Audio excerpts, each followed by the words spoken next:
But not in the alphabet. Kidding. Benjamin Griffith. And Joy Clarkson.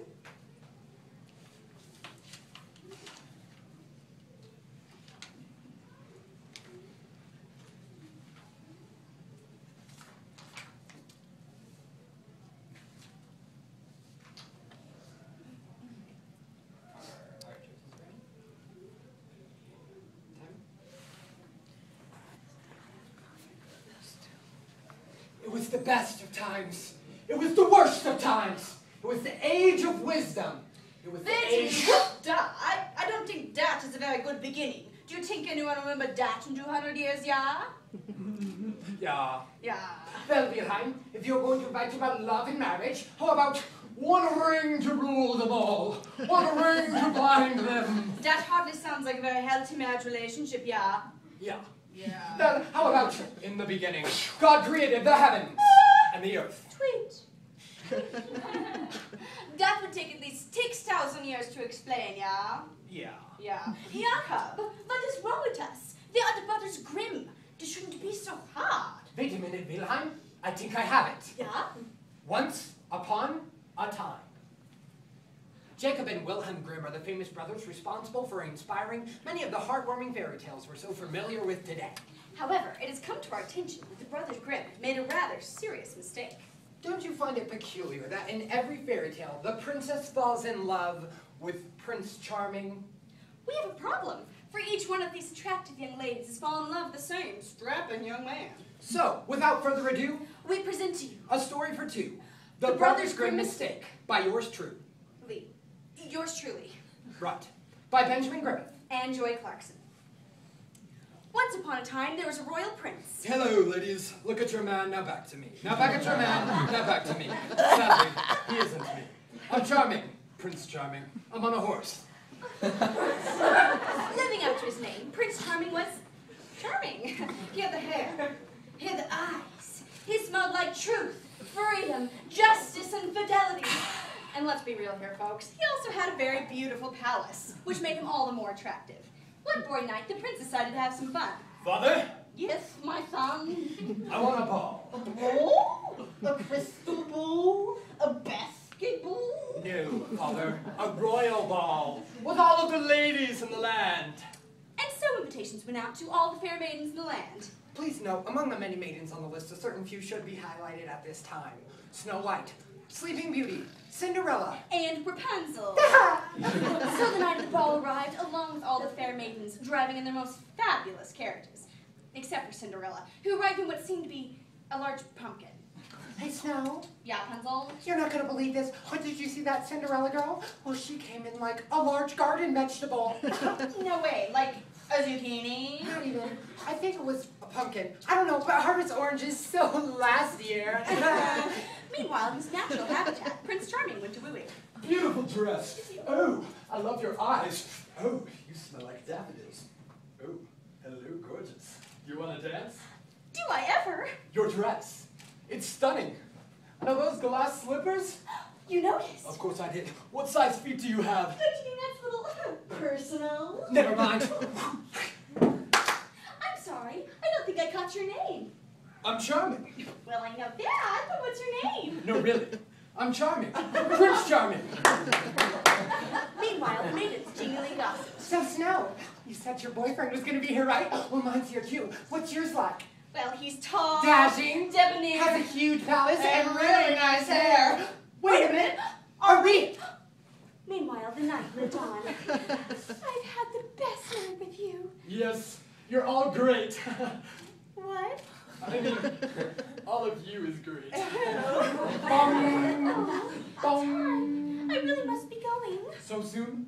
Oh, that's all right. I've got a doctor's appointment anyway. A doctor's appointment? At this hour? Yeah, it's for a sleeping problem. Oh, you poor thing. You can't sleep. Oh, no, not me. Well, then who? Never mind. You're carried. Your pumpkin's here. Ouch. Yeah. Oh, Charming. Goodbye, Cinderella. Oh, look, she dropped her shoe. And so Prince Charming went on to his next appointment, which happened to be awakening Sleeping Beauty from sleep. Double timer, you say? No, How bad is she, Doc? Well, she'll be fine. She's narcoleptic, you know. She falls asleep. She gets upset. Well, what was she upset about this time? Oh, she pricked her finger on the spinning wheel. Ooh. Well, I think I know just a trick to wake her up from this spell.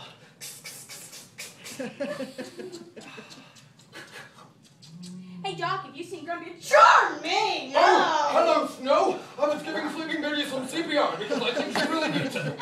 You mean to say that she tried the whole pretend like you're under sleeping spell to steal True Love's kiss trick, too? Why, now, little... It wasn't long before Sleeping Beauty, Snow White, and Rapunzel had all realized the grim mistake, that they had all fallen in love with the same Prince Charming. The three maidens, once the best of friends, now gathered to discuss the dilemma.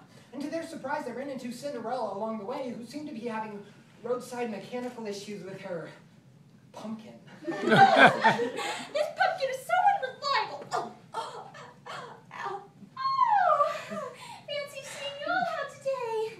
Wasn't the royal ball just splendid? Yeah, maybe for you, Cinderella. How was Charming? He was tall, dashing, debonair. Yeah, we know. He has a huge palace and really nice hair. Yes! Then how did you know that?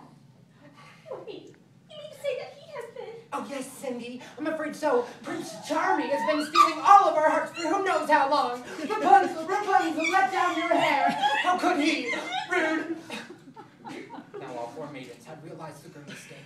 But who did their man truly belong to? Clearly something had to be done. And so, the royal showdown began. Ding! Entering now is Cinderella, armed with the famous magic wand of her fairy godmother. Oh my! And the right so, folks, we have Rapunzel with a long, flowing old hair. You never know what she has in mind with all that rope. Give me Charming or give me death! And now Snow White is entering the arena, followed by her army of 7 dwarves. Yo-wee-yo, yo-wo, yo-wee-yo, yo-wo. And now Sleeping Beauty is dragging her feet into the arena as we speak. I do mean dragging. Could someone please get that princess an energy drink? Ding! Round 1, a face-off between Snow White and Cinderella. Charge, With a bold dwarves! news, Snow White sends the army of 7 dwarves to Cinderella. And with another bold news, Cinderella turns the dwarves into pumpkins. Not much Snow White can do with the pumpkins now. What about? And then after retaliation, Snow White throws the pumpkins once dwarves back at Cinderella. But wait, what's this I see? The pumpkins are now Puppies. puppies. Oh. Snow White seems to be under a spell here. Grumpy, dopey, sicker. Oh, she sends the puppies once dwarves back at Cinderella. Score 1 for Snow White. Ding! Round 2, a face-off between Sleeping Beauty and Rapunzel. Can we fight tomorrow? Oh, please. This is just gonna be too easy. Ha! Gotcha! No!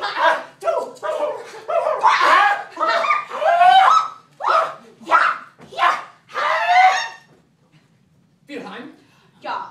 do you think we are making a mistake? A mistake. How so? Well, in every story we have written so far, we have named the Prince Charming.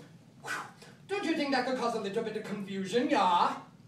Nah, the princesses won't suspect a thing. Yeah. The war between the princesses lasted for at least a century.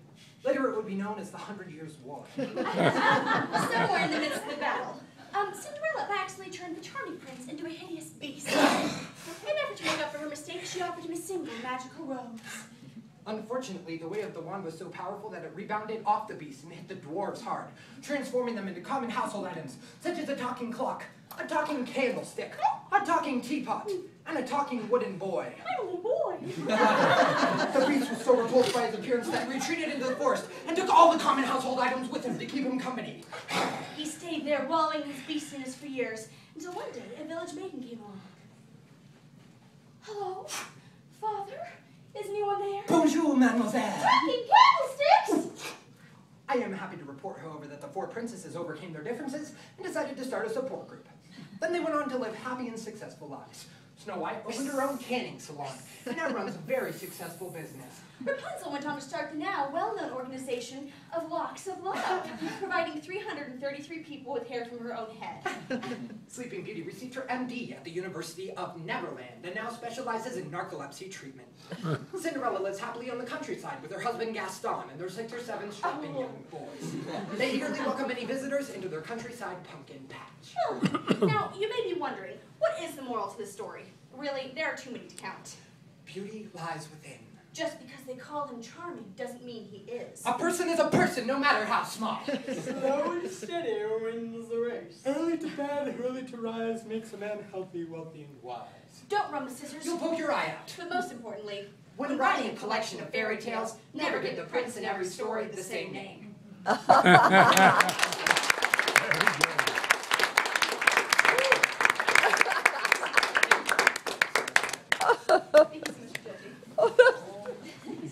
That was just Terrific, wasn't it? That's marvelous. Oh, gee. It's Julia? Okay, how about getting you in it? Let me get I'd you have in to it. get it. Well, just turn it around and get me, and then we'll end it. All right, but That's good. can I get, were you and Heidi? Well, Will I push? the rest is right. Do I push No, them? when it was going, it's still It's going. going. All right, there we I go. think it's okay. Okay. I was the photographer. Okay, I was the Okay, cinematographer. there we go. We got Heidi. We got, hi, Oh, that's Heidi. nice. Okay. Hi, Heidi. I got Julia. Did you get Julia? me Did see. you get Lydia? I got it. Oh, you know, that was